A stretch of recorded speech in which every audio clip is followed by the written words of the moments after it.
Gaming case మనం investigate చేసేటప్పుడు చాలా డమ్మీ కంపెనీస్ తయారైనాయి అప్పుడు కూడా.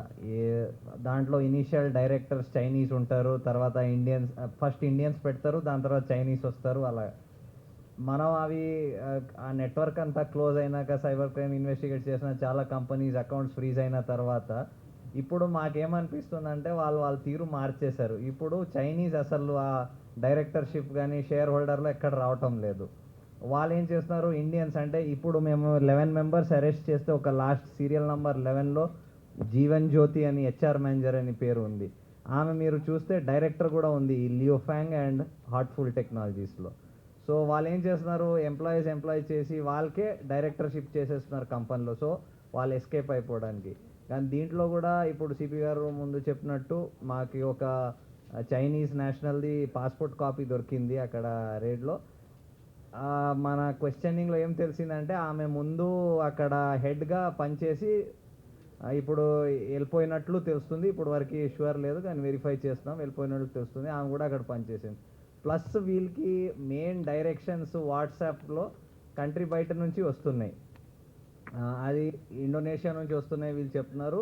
బట్ దాని వెనకాలలో చైనీస్ నేషనల్స్ ఉంటారని మేము ఆలోచిస్తున్నాం.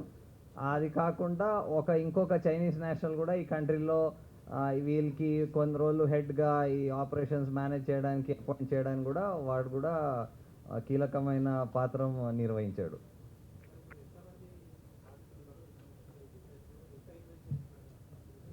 బాధితులు ఇప్పుడు టైం పడుతుంది. ఎంతమంది బాధితులు అంటే చాలామంది లోన్స్ తీసుకున్నారు. మీరు లోన్స్ ఎవరెవరు తీసుకున్నారని అడుగుతారు.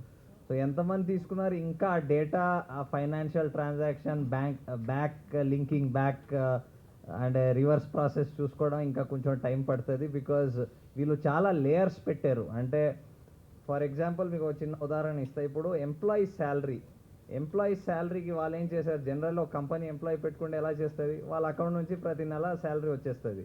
ఇప్పుడు వీళ్ళకి అలా పెట్టలేదు. ఒక అవుట్సోర్సింగ్ ఏజెన్సీని ఫస్ట్ ఎంప్లాయ్ చేశారు వీళ్ళకి శాలరీ ఇవ్వడానికి. ఆ అవుట్సోర్సింగ్ ఏజెన్సీకు మళ్ళీ through some UPI transactions through డబ్బులు కానీ ఫిజికలీ క్యాష్ ఇవ్వడం అలా జరుగుతుంది. సో లేయర్స్ పెట్టారు between themselves and the employees ఆ డిస్టెన్స్ పెట్టుకోవడానికి. సో అలా చేసి నడిపిస్తున్నారు. అండ్ ఇట్ ఈ స్ప్రెడ్ ఓవర్ మల్టిపుల్ అకౌంట్స్. ఇది టిపికల్ గేమింగ్ యాప్లో మనం చూసాం, మల్టిపుల్ అకౌంట్స్ పెట్టారు. అంటే అక్కడ కూడా కొన్ని కంపెనీస్ రిజిస్టర్ అయినాయి యాజ్ ఫైనాన్షియల్ కంపెనీస్, అలా రిజిస్టర్ అయినాయి. దానికి క్యాష్లో వెళ్ళడం, ఒకరి నుంచి ఇంకోటికి వెళ్ళడం, it's very typical of financial fraud. So ఇక్కడ కూడా అదే మెథడ్స్ వాడటం మాకు అనిపిస్తుంది అలాగే దొరుకుతుందని.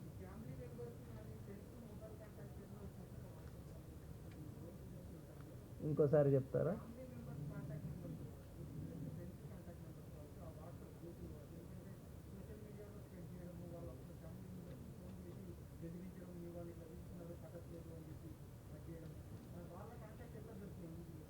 అంటే మీరు యాప్ డౌన్లోడ్ చేస్తారు కదా, మీరు ఏ యాప్ అయినా డౌన్లోడ్ చేస్తారు కదా, ఇది మర్చిపోండి. ఏ యాప్ అయినా డౌన్లోడ్ చేస్తే ఫస్ట్ పర్మిషన్స్ అడుగుతాయి కదా. చూసారా, ఎప్పుడైనా నోటీస్ చేశారా? పర్మిషన్స్ అడుగుతాయి. సో వీళ్ళు కూడా పర్మిషన్స్ ఈ చాలా వరకు ఈ యాప్స్లో కాంటాక్ట్స్, ఫొటోస్, లొకేషన్ ఇలా మనం చూడకుండా నన్ను ఓకే అనేస్తాం, అవి ఓకే అయిపోతుంది. మీరు కాంటాక్ట్స్కి పర్మిషన్ ఇచ్చారంటే ఏంటి, ఆ యాప్ మీ కాంటాక్ట్స్ అంతా యాక్సెస్ చేసుకుంటాం, ఆటోమేటిక్ లాగేస్తుంది. ఇంకా వచ్చేసింది కదా, ఇంకా family members, social media accounts అన్నీ అక్కడి నుంచి వచ్చేస్తాయి.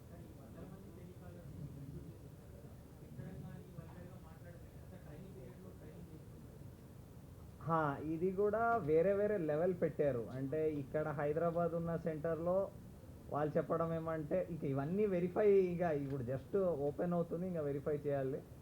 ఫస్ట్ లెవెల్ ఏమంటే రిమైండర్ పోతుంది, అంటే మీ డ్యూ అయిపోయింది, ఇన్ని రోజులు అయిపోయింది, అది ఫస్ట్ లెవెల్. గుర్గావ్ సెంటర్లో నెక్స్ట్ లెవెల్ అట. ఈ రిమైండర్ అయిపోయినాక నెక్స్ట్ లెవెల్ ఏమిటి, ఈ వేధించడం కానీ, తిట్టడం కానీ, ఇబ్బందులు పెట్టడం కానీ, ఆ లెవెల్ అన్నీ. సో అవి వెరిఫై చేయాలి ఎక్కడ ఎలా జరుగుతుంది, వీ హ్యావ్ టు ఫర్. కానీ ఇదే బ్రాడ్లీ ఇలాగే చేస్తారంటే.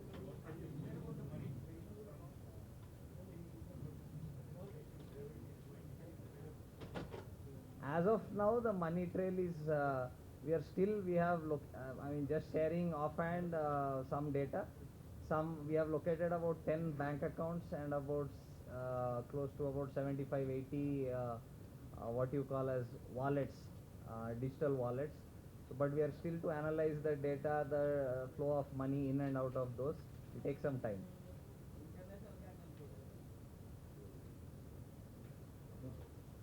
అంటే గ్యాంగ్ అంటే it's operation, international operation obviously, because బయట నుంచి వ్యక్తులు ఉన్నారు, అక్రాస్ కంట్రీస్ ఆపరేట్ అవుతున్నాయి. సో న్యాచురలీ అండ్ ఆ కలర్ ప్రెడిక్షన్ గేమ్స్ ఎలాగా we found money going out of the country కూడా, ఇక్కడ కూడా I think eventually we might find something like that. ఇంకా అవన్నీ ఇంకా ఇన్వెస్టిగేట్ చేయాలి. ఇప్పుడు వరకు ఎవరెవరు దానికి చేశారు, ఎవరు ఫండింగ్ చేస్తున్నారు, ఎక్కడి నుంచి డబ్బులు వస్తున్నాయి అవి. ఫర్ ఎగ్జాంపుల్ అప్పుడు మీకు గుర్తుంటుంది ఆ పేర్లు కొన్ని, ఆ లింక్యూన్ డాకీపే అకౌంట్స్ ఉండేది. సో అక్కడి నుంచి బెట్టింగ్ చేసిన వాళ్ళకు డబ్బులు వెళ్ళినాయి. అది కాకుండా చాలా డబ్బులు చాలా వేరే వేరే కంపెనీలకి, ఇండివిజువల్స్కి వెళ్ళినాయి. సో అక్కడి నుంచి ఏమో ఇక్కడికి వచ్చిందా, ఇలాంటి ఒక నెట్వర్క్ లాగా ఉందా, అవి ఇంకా అనలైజ్ చేస్తే తెలుస్తుంది.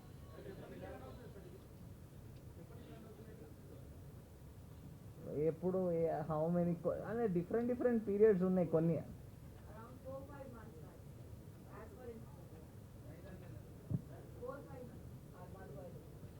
ఒక ఈ కాల్ సెంటర్స్లో ఒక 30 యాప్లకి కనెక్షన్స్ ఉన్నాయి. ఈ మనం ఈ రేట్ చేసిన కాల్ సెంటర్స్ 30 యాప్ల కోసం పనిచేస్తున్నాయి.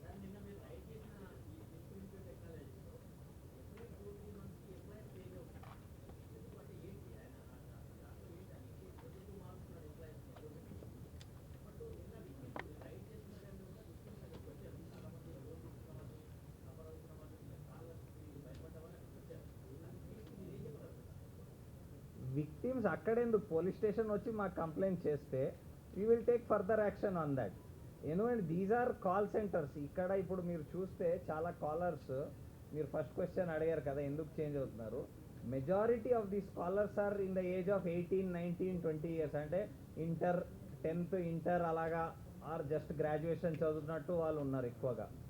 దాని సెంటర్ హెడ్స్ ఏమో గ్రాడ్యుయేషన్ కంప్లీట్ చేసి ఒక 2 year 3 year అంటే అందరూ ఏజ్ 23, 24, 25 అదే రేంజ్లో ఉన్నారు. సో వీళ్ళు కొన్ని రోజులు పనిచేస్తారు, మళ్ళీ వెళ్ళిపోతారు, మళ్ళీ వస్తారు, ఆ టైప్ ఉంటారు. వీళ్ళు పర్మనెంట్గా అక్కడే పనిచేయాలని ఉండదు. కొన్ని రోజులకు హైర్ చేస్తారు, కొన్ని రోజులు వెళ్ళిపోతారు, ఆ type.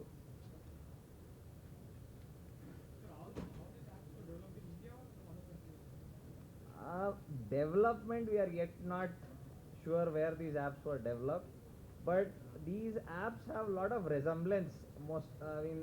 They might not look exactly same, but they have a lot of resemblance in features, in functionalities and all.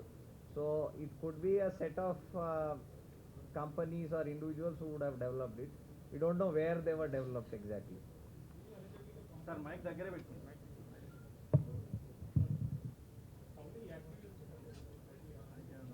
Sorry? That'll take some time. We'll have to go into some more details. We have seen some 2 servers. We will see whether some data is there in that or not. We'll have to see.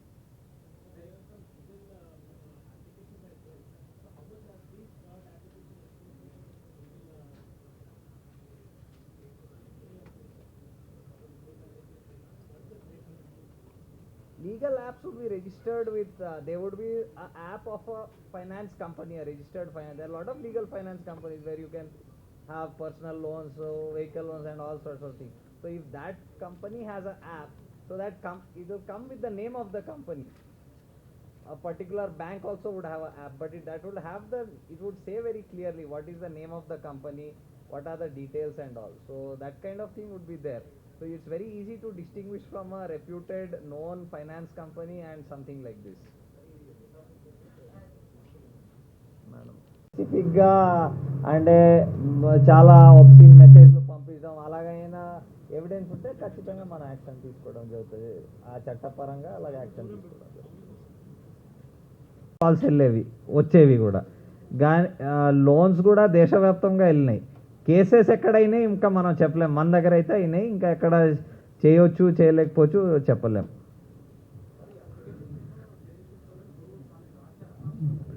Already రాసాము ఈ apps తీసేమని play store నుంచి. No ఇది కాదు, మనం 60 apps కోసం రాసాము.